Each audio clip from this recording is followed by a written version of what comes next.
Hello viewers, I welcome you to EPG Pathshala. This is Professor G. Srinivas Reddy, retired Professor of Public Administration, Kakti University, Telangana State. Today we have a presentation on Chris Argyris. Chris Argyris is a noted administrative thinker as well as a management thinker. His ideas are very basic, very important to understand organizational behavior and human interactions in the workplace. The presentation proceeds on the following lines. First, I shall give a brief bio sketch of Chris Argyris. Then, I'll mention about his major works, academic contributions. Thirdly, I'll spell out his ideas on organizational behavior and human interactions at workplace. And finally, we will have a critical evaluation of his contributions. Chris Argyris is born in the year 1923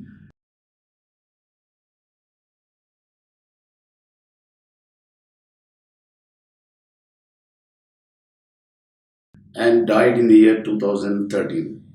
He worked in the United States Army during the Second World War. Chris Argyris obtained a PhD degree in organizational behavior from the Cornell University, and he worked under the guidance of William E. White of the Chicago School of Sociology. He received honorary doctorates from large number of countries including Belgium, Canada, France, Sweden, United Kingdom, United States of America. And his contributions to management theory and public administration theory are stupendous. He has authored over 40 books and 350 articles, quite a few of which are based on deep research. Coming to his important works, he has published a book entitled Personality and Organization in the year 1958 and Integrating Individual and the Organization in the year 1964, Organization and Innovation in the year 1965, Intervention Theory and Method in the year 1970, Action Science in the year 1985, Theory in Practice in the year 1974, and Double Loop Hearing 1974, and Organizational Learning 1 and Organizational Learning 2 in the years 1978 and 1996 respectively. Coming to the ideas of Chris Argyris, his views on organizational development are very, very important. In fact, Chris Argyris is one of the co-founders of the whole discipline of organizational development. He, along with Edgar Skene and Warren Bennis, has contributed to development of an entire discipline or an entire approach to organization management called organizational development. For the benefit of students, let me mention that organizational development is basically about organizational change. It's a matter of common knowledge that organizations undergo change. Like human beings, no human being can remain what he is at the time of infancy or at the time of birth. He has a number of life stages and life cycles. So also organizations undergo change. The basic problem in the organizations, whether it's business organizations or organizations serving the public cause, to manage change. If changes are not properly managed, they may prove to be disruptive. So therefore, Chris Argyris' major contribution is how to handle organizational development. He says that organizational development is interlinked with the individual development. He doesn't see a contradiction between the organization and the individual.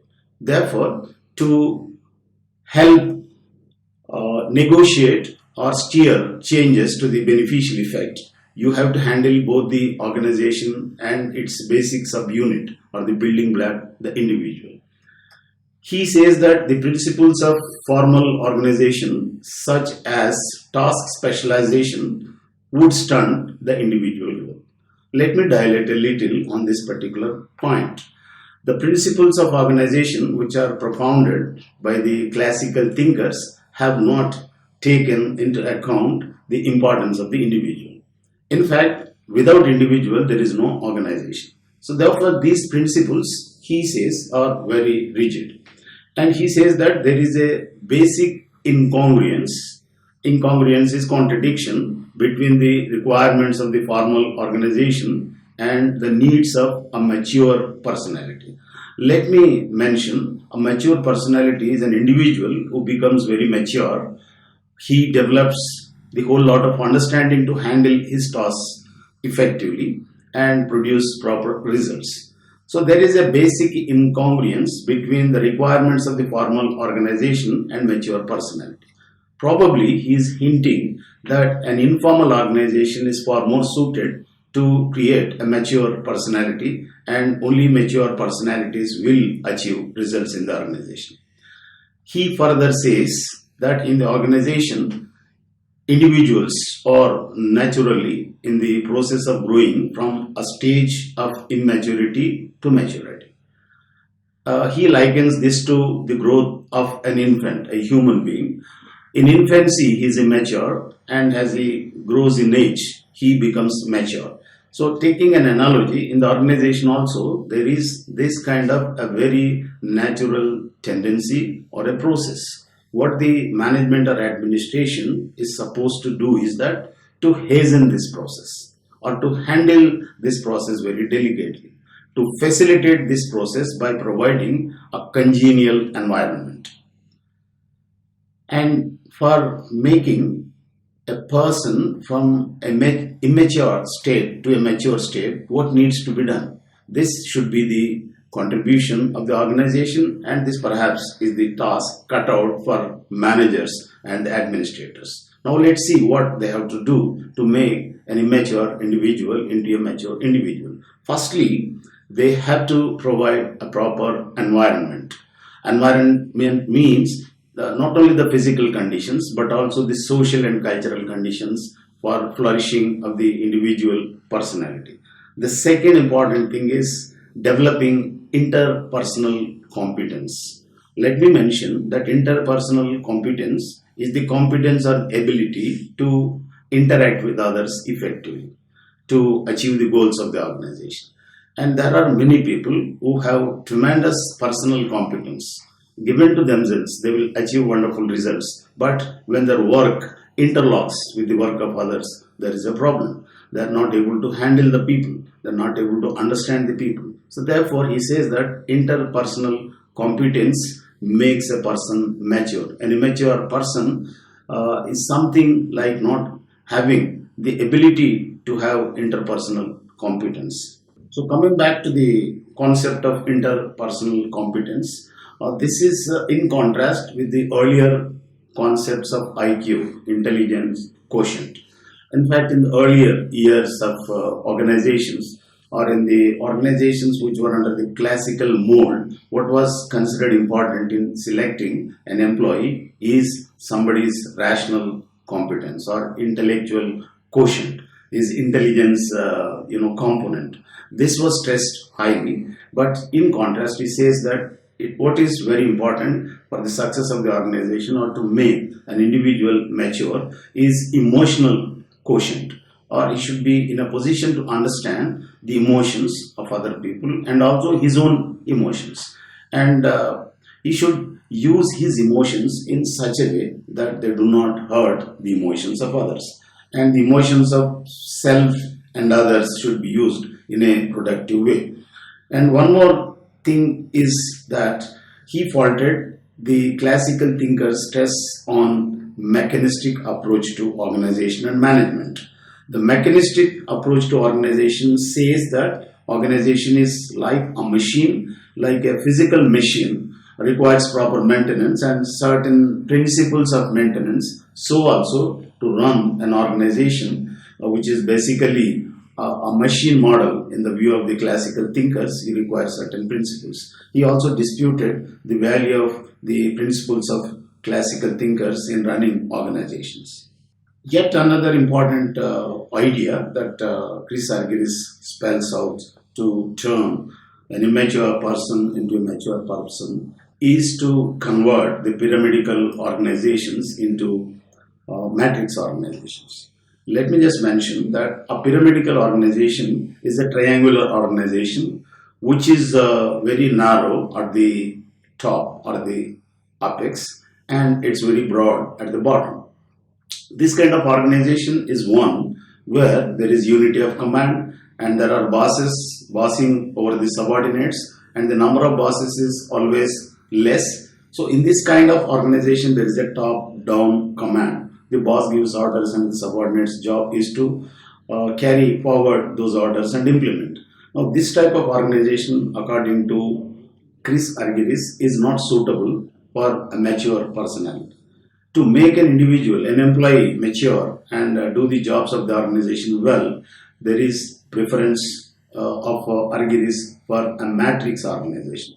A matrix organization is an organization which comprises of very loosely knit relations, and people do not have permanent relations. So therefore, they are not in the mold of a boss and subordinate all the time. They are there for the temporary purpose, and once the purpose is served, they will all disappear or get back to their own original organizations. So there are no permanent, authority links between individuals, and this is one of the important contributions of Chris Argyris.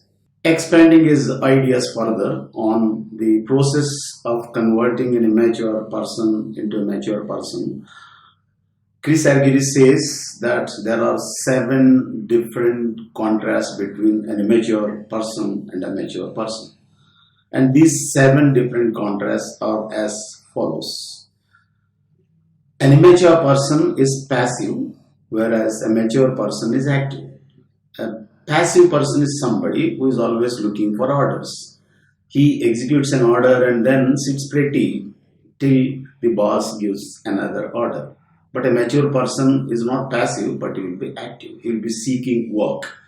Secondly, the immature person behaves in a fewer ways, whereas a mature person behaves in multiplicity of ways or ever so many ways. If you just take the example of children, children will be either smiling or crying. Perhaps they do not have the full range of emotions with them. They cannot express emotions like anger, most likely, or maybe certain other modulations of the emotions as mature individuals do. But he says a mature person is one who can behave in many different ways. So therefore, his behavioral competence is much superior to an immature person. Thirdly, the immature person has shallow interests, whereas a mature person has deep interests. What shallow interest means is that the interest is very superficial. If the child is crying out for something, if you do not have the possibility of giving what she or he is crying, you can easily divert the attention of the child. But this is not the case with mature people. Their interests are deeper. They remember what they want. So this is third important contrast. Fourthly, the immature persons have short time perspective, whereas a mature person will have a long time perspective. Short time perspective is he thinks about the consequences of something immediately, but only immediate consequences. But a mature person can think of long-term consequences, the consequences that will follow, that will come out in a week, in a month, in a year, and decades to come. So this is very important to run organizations smoothly. Organizations are complex systems. Organizations have they have got to have a longer life, and therefore this time perspective is important, and that quality is there with the mature person. Next important thing is an immature person will look for a subordinate position, whereas a mature person will seek a coordinate or superordinate position. What it means is an immature person doesn't mind being dependent. He seeks dependence. Now, if you take the case of an infant or a child, they cry for the help of the mother, father, or somebody in the family, the siblings and all that. They want to be dependent on them. For everything they would ask them. Maybe their communication levels may not be that very sophisticated, but they would express themselves and they want to depend on parents or somebody.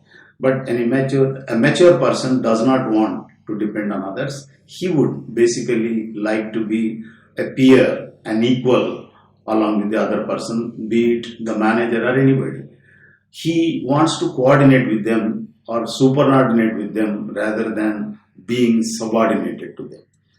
Next important thing, last, is the lack of self-awareness is the character of an infant or an immature person or an immature employee. A mature employee will have self-awareness and self-control. Self-awareness is knowing one's own limitations, knowing one's personality strengths and weaknesses, what exactly is needed for oneself.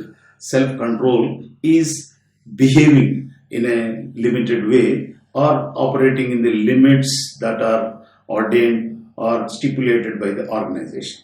So these are important contrasts, and let me once again mention that immaturity and maturity is a continuum on which people are.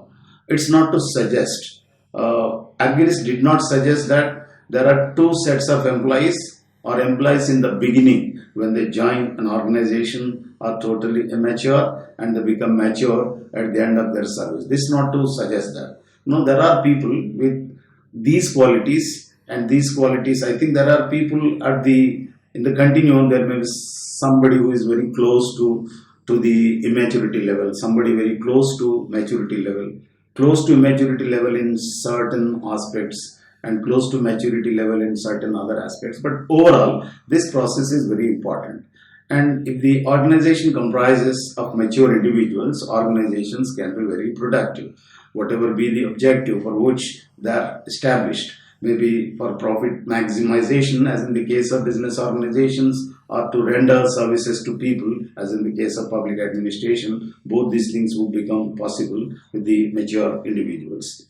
Next important point that he makes is that those people who treat the fellow employees, officers who treat fellow employees positively, respectfully, and handles them like handling mature individuals, will get more productivity than people who treat the fellow employees or subordinates disrespectfully, harshly, or trying to jettison and boss over them. Therefore, this is very important, and is making a pertinent suggestion that administrators have to treat their subordinates very humanely. Next important contribution he has made is the contribution to learning organizations. And learning organizations are organizations which are dependent upon the knowledge as the basis for action. Knowledgeable actions result in productive situation for the organizations.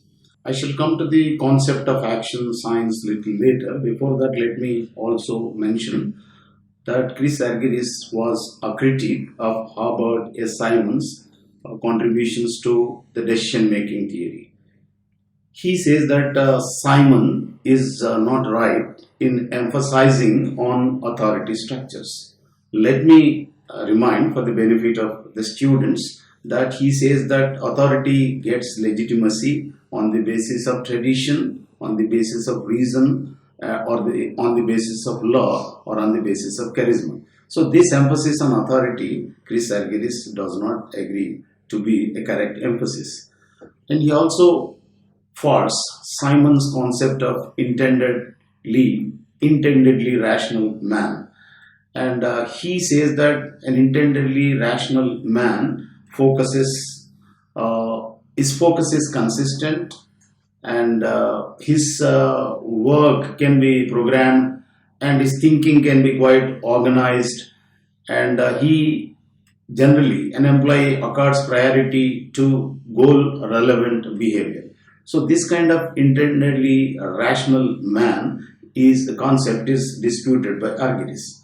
Argyris says that there is a more salient aspect involved here. In the goal focus, there is something like the purpose itself. What is the basic purpose of the individual?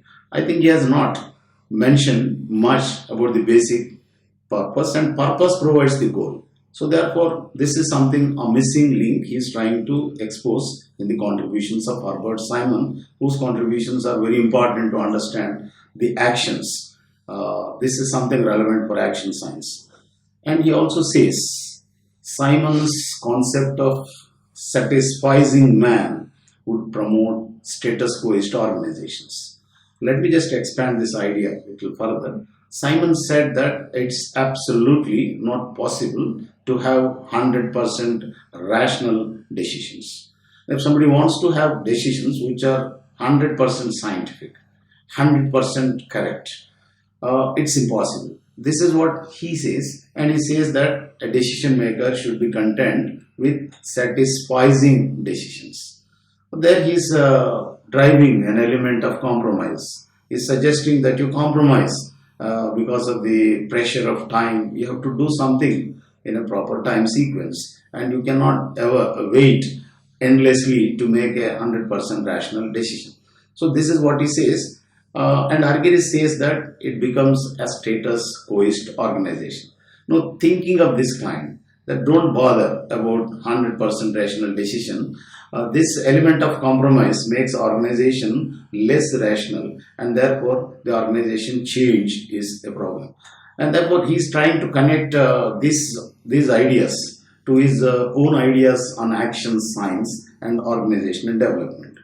One more important contribution of argyris is to T group training. This is also called sensitivity training. Let me just remind that he stressed that interpersonal competence is important in organizations. Interpersonal or competence is important in administration. To develop interpersonal competence, there should be T group training or sensitivity training. Now, sensitivity training basically is a training to understand the emotions of oneself and emotions of others. And this kind of understanding is very important to improve interpersonal competence or effectiveness. Interpersonal competence means when two people are interacting or two or more people are interacting, their interactions should lead to some productivity increase, some value addition to the organization rather than dissipating the energy of the interacting members. And another important advantage of this T group training or sensitivity training, according to Chris Argyris, is that it will improve the element of self-respect in the individual. The individual, if he undergoes sensitivity training, his self-respect, respect for himself, his admiration for himself, or his esteem about himself goes up. Also, the esteem or respect for others also goes up.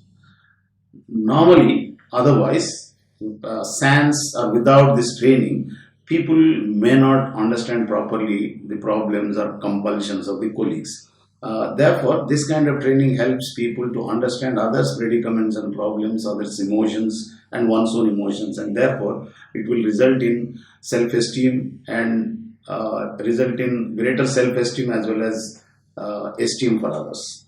His contribution to sensitivity training is perhaps an early contribution to competency mapping. These days, in management and administration, we are talking about competency mapping, competency management, and the elementary things or rudiments of competency mapping are found in the sensitivity training concept of argyris. So therefore, he perhaps may be credited as somebody who has given early leads to a very advanced concept which is catching up in the management today. Another thing I just touched upon and did not complete is his concept of action science or his concept of action theory.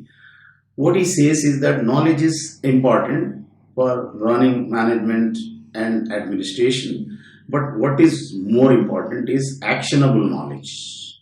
The knowledge that's mere conceptual, the knowledge that only enables you to understand things is not by itself adequate.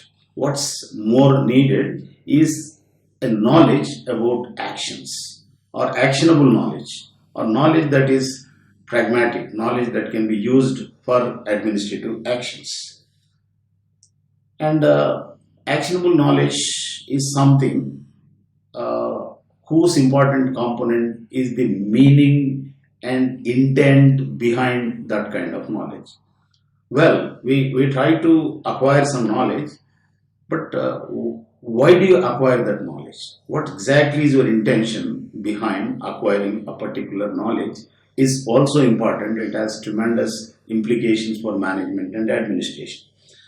And he also has made a deep study of the conditions under which actionable knowledge prospers. Closely related to his theory of action or action theory is his concept of knowledge management. He says knowledge management is basically an art, and we can manage people by managing the knowledge they have. Now, these are two different ways of managing people. Managing people per se is one way, but managing the knowledge they have is perhaps a more surer, very indirect, less obtrusive way of controlling somebody. So this is what he says, and for this, to control the knowledge of the person whose actions you want to control, you should have validation of knowledge. The knowledge that is there should be validated. It should be proved. It should be something which is based on some proper premises. It's based on proper evidence. It's based on logic and all.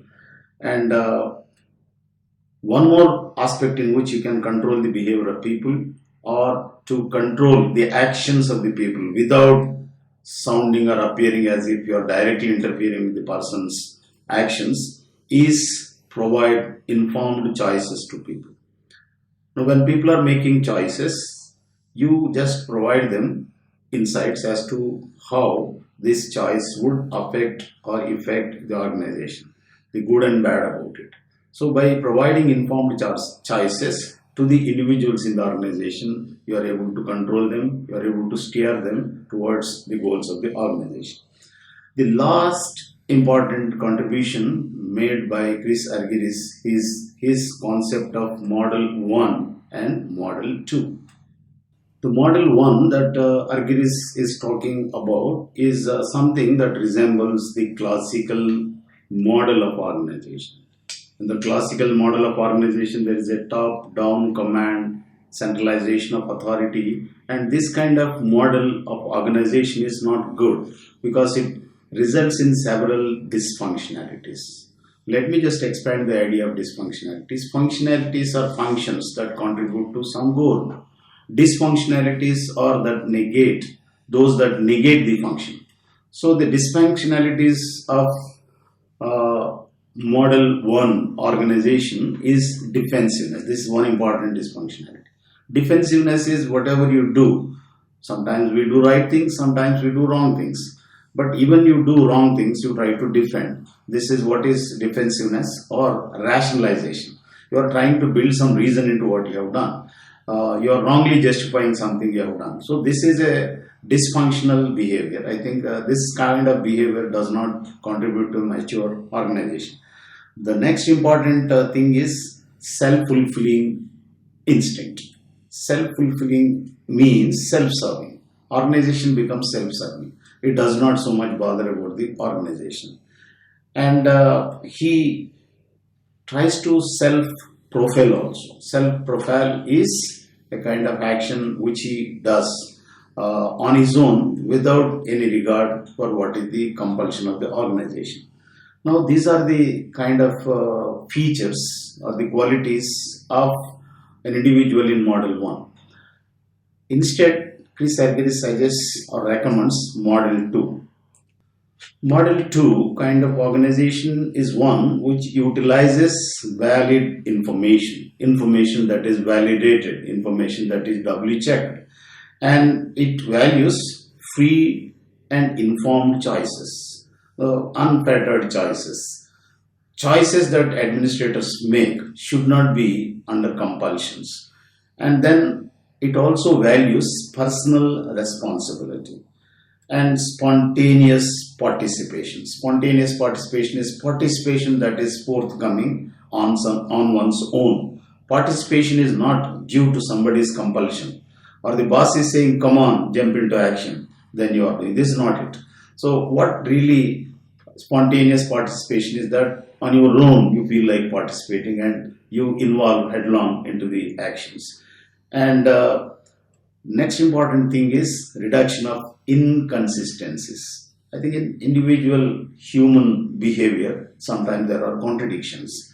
In most of us, we have this faculty or tendency. Sometimes we say something and next time we say the total contrast of it. So this is what is known as contradiction, and contradictions have to be eliminated. I think type or model 2 organization helps in achieving all these positive goals. Chris Argyris is a very fascinating management and administrative thinker. He has followed a very sophisticated methodology. He has made voluminous contributions to administration and management, and he has been a co-founder of the discipline of organizational development, and he is also the founder of a very important technique of training, namely T group training. And his another important contribution is his theory of action science or action theory. Of course, these are all very major contributions of Argyris, and therefore he has an important place. But coming to one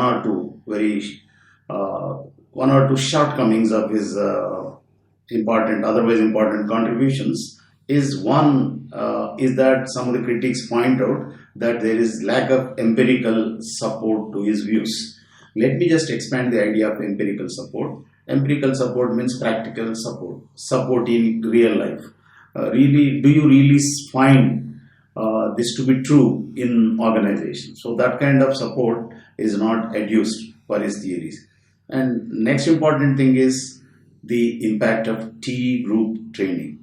T group training is sensitivity training, training about emotions and feelings.